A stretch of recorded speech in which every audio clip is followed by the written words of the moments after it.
Brunebonia is one of Europe's great prehistoric landscapes. So really, the only ones in Britain and Ireland that you would think of on a par with Brunebonia would be Stonehenge, Avebury and the heart of Neolithic Orkney. We have within Brunebonia probably somewhere between 40 and 50 passage tombs. 41 is the number that's normally listed, but there are almost certainly more. Most of these are quite small, 20 to 30 metre mounds, but there are three great tombs, which are Dowth, Dowth and Newgrange. So this is a mound, the remains of a mound that when it was in its pomp would have been probably 40 metres across, maybe 8 or 9 metres high, perhaps even slightly larger than that.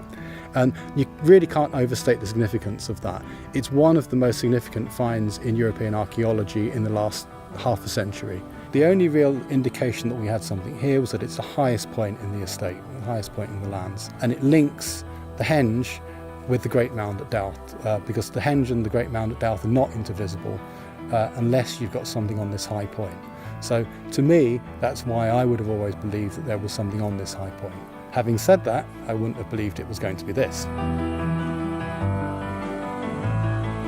The archaeological investigations around Dowth Hall have been ongoing since June 2017. When we started here, we came across the 18th century structures first, structures related to the basement level of the house. Then when we were at a depth of around 1.50 m, we found much older remains, prehistoric remains, the remains of at least one big passage tomb. So passage tombs are Middle Neolithic burial monuments. They can be divided into three main constituent parts. You have the passage, which is made from upright stones and roofed, and at the end of that passage you have a stone chamber.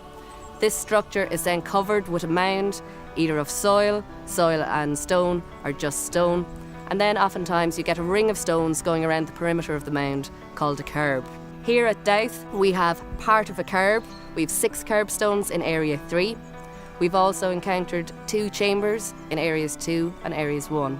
So this looks like it could have been a main focal tomb in what we call a cemetery of passage tombs. So it was surrounded by a number of smaller tombs. To date, we have evidence for at least 4 of these smaller tombs that would have grouped around the big passage tomb here underneath Dowth Hall.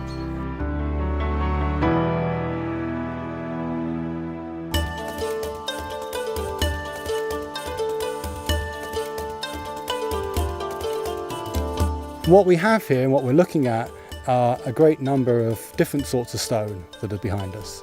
So we have the greywacke, which is the kind of bluish, greyish stone, greenish sometimes when it's wet. And the greywacke is it's the stone of passage tomb builders. The closest source of greywacke is up near Clara Head. So we're talking about 25 kilometres away. How they transported that down here, we're not entirely sure.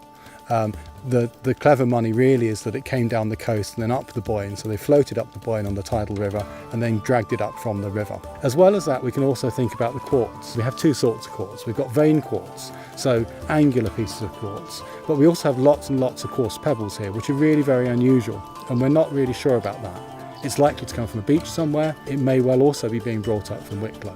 These people are moving stone from really quite long distances away to actually make a place. And we talk about landscape as making place and bringing elements of people's world together. And that's exactly what they're doing here. These people knew about stone. Stone was their medium. So they are really bringing different sorts of stones together in one place to actually kind of build their world, if you like.